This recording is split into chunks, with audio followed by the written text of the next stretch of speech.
Book education में आपका स्वागत है। मैं जसवीर सर आज आप लोगों को जो है कक्षा 10 के भौतिक विज्ञान का प्रथम अध्याय प्रकाश का परावर्तन देखा जाएगा। देखिए, प्रकाश का परावर्तन है क्या। प्रकाश का परावर्तन समझने से पहले हम ये समझेंगे कि प्रकाश है क्या, प्रकाश के गुण क्या है। तो देखिए, प्रकाश वह माध्यम है जिसके द्वारा हम किसी वस्तु को स्पष्ट देख सकते हैं। यदि प्रकाश नहीं होता तो हम संसार की कोई भी वस्तु अपनी आंखों से नहीं देख सकते। अब रही बात कि प्रकाश का गुण क्या है। प्रकाश का गुण देखिए, प्रकाश का पहला गुण है प्रकाश एक सीधी रेखा में चलता है। प्रकाश एक सीधी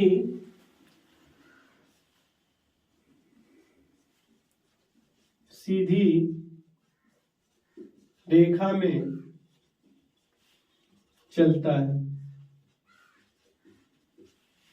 अर्थात कहने का मतलब ये है कि जैसे प्रकाश सीधी रेखा में चलता है कि नहीं, इसको देखने हेतु हम जो है मान लीजिए कि कोई वस्तु ले लें और उसके सामने जो है एक टार्च जलाए तो उसके ठीक पीछे जो है उसकी छाया प्राप्त होगी। तो इससे यह पता चलता है कि प्रकाश किरणें जो है सीधी गमन करती हैं या सीधे चलती हैं। प्रकाश का दूसरा गुण है प्रकाश जो है विद्युत चुंबकीय तरंगों के रूप में चलता है। प्रकाश विद्युत चुंबकीय तरंगों के रूप में चलता है।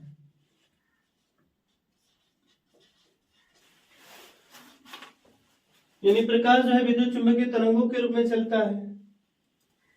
अर्थात कहने का मतलब जैसे आप लोग विद्युत चुंबकीय तरंगों का कुछ रूप देखते होंगे, जैसे मोबाइल है, सैटेलाइट है, जो भी है, इनके द्वारा जो है हम लोग विद्युत चुंबकीय तरंगे उत्पन्न करके आज विज्ञान के क्षेत्र में बहुत जो है आगे चले गए हैं।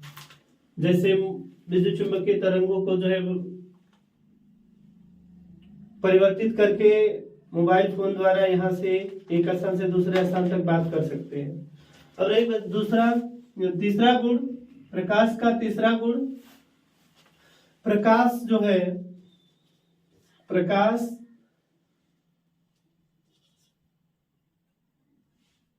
की तरंगों का तरंगदैर्ध्य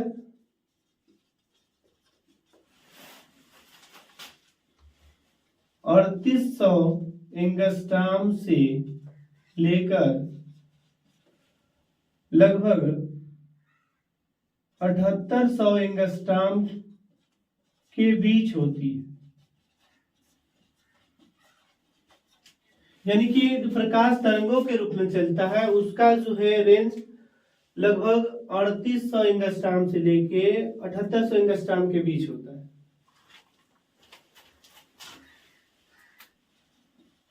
बीच होती है ना। अब जो है चौथा पॉइंट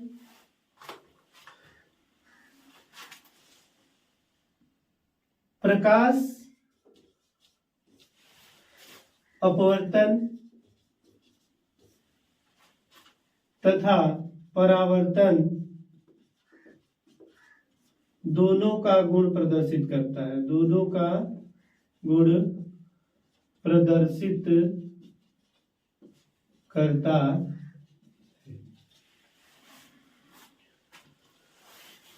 अर्थात कहने का मतलब परावर्तन अपवर्तन का मतलब ये है कि जैसे कोई चिकना तल है तो उससे प्रकाश परावर्तित होकर जो है दूसरी दिशा में चला जाता है। कुछ ऐसे भी पदार्थ है जैसे जल है, जल में जब प्रकाश किरणें पड़ती है तो कुछ किरणें जो है परावर्तित उसकी सतह द्वारा परावर्तित हो जाती है, परंतु कुछ जो है किरणें जल के अंदर नजर आती हैं, अर्थात वह किरणें अपवर्तित हुई। तो ये रहा प्रकाश का गुण, ठीक है। अब हम लोग प्रकाश का परावर्तन का नियम समझेंगे। प्रकाश के परावर्तन का नियम, तो हम उम्मीद करेंगे कि आप लोगों को जो है प्रकाश के गुण संबंधी बातें जो है समझ में आ गई हैं। अब जो है अगला टॉपिक है हम लोगों का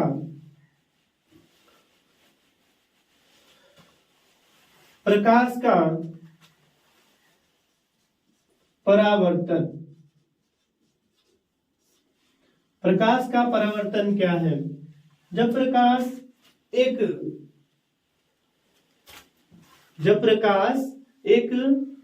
चिकना अथवा पालिशदार तल पे पड़ता है तो उसी माध्यम में वापस जो है परावर्तित हो जाता है। इस घटना को जो है प्रकाश का परावर्तन कहते हैं। जैसे मान लीजिए कि कोई दर्पण है,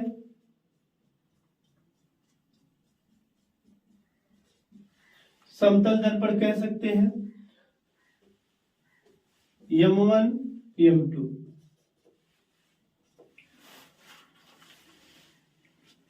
मान लीजिए एक किरण जो है इस बिंदु P पर जो है आपतित हो रही। एक किरण जो है बिंदु P पर आपतित हुई, अर्थात इसको आपतित किरण कहते हैं, यानी इसको आपतित किरण कहेंगे। और जब इस बिंदु से टकराने के पश्चात यह इधर परावर्तित होगी, अर्थात इसको परावर्तित किरण कहेंगे, परावर्तित किरण। अब देखिए इस दर्पण के यदि लंबवत इस बिंदु से एक रेखा खींचे जिसे हम लोग अभिलंब कहते हैं, या अभिलंब कहा जाता है, और जिस बिंदु पर यह किरण आपतित होती है, जिस बिंदु पर यह किरण आपतित होती है उस बिंदु को जो है आपतन बिंदु कहते हैं, आपतन बिंदु कहते हैं। तो ये तो किरण संबंधी घटना है। अब ये किरण द्वारा जो है आपतित किरण और अभिलंब के बीच जो कोण निर्मित होता है इसे आई से प्रदर्शित करते हैं और इस कोण को आपतन कोण कहते हैं। आपतन कोण क्यों कहते हैं? तो आपतन कोण का मतलब ये हुआ कि आपतित किरण और अभिलंब के बीच जो कोण निर्मित होगा उसे आपतन कोण कहते हैं। क्या कहते हैं? आपतन कोण कहते हैं। अब अभिलंब और परावर्तित किरण, इनके बीच जो कोण निर्मित होगा, यानी कि परावर्तित किरण अभिलंब से जो किरण निर्मित करेगा वह जो है आर होगा। इसको जो है हम क्या कहते हैं? परावर्तन कोण कहते हैं।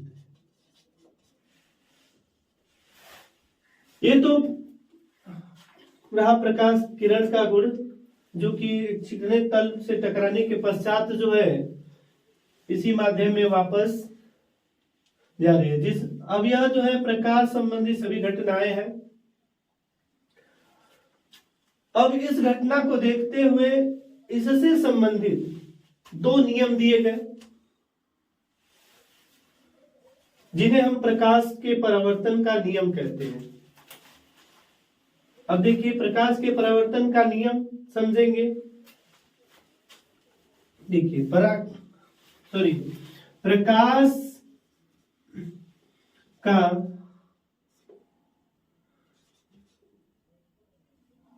का परावर्तन के नियम। पहला नियम क्या है कि आपतित किरण परावर्तित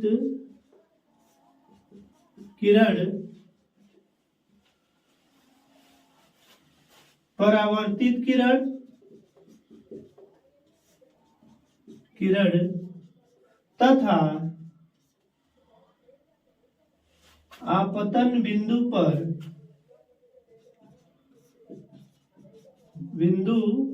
पर खींचा गया लंब, खींचा गया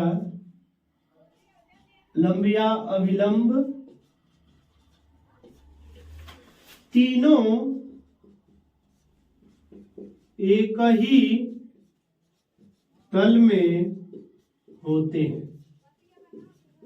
अर्थात कहने का मतलब है, देखिए आपतित किरण, परावर्तित किरण और ये अभिलंब तीनों एक ही तल में है। जैसे एक तल ये हुआ, एक तल नीचे, तो ये तल जो है, इसी तल में जो है आपतित किरण और परावर्तित किरण और अभिलंब तीनों पाए जाएंगे।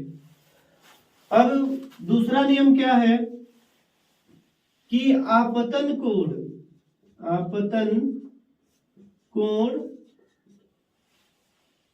तथा परावर्तन कोण, आपतन कोण तथा परावर्तन कोण सदैव बराबर होते हैं।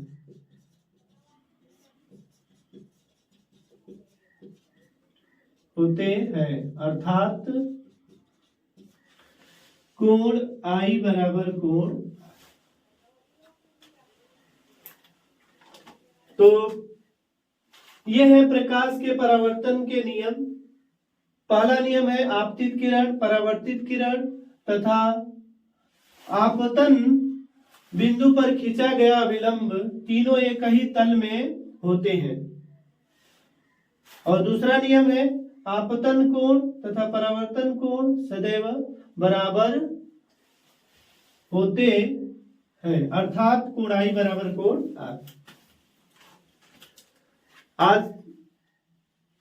आज के लिए बस इतना ही, फिर कल देखा जाएगा, कल के टॉपिक पे चर्चा की जाएगी। धन्यवाद।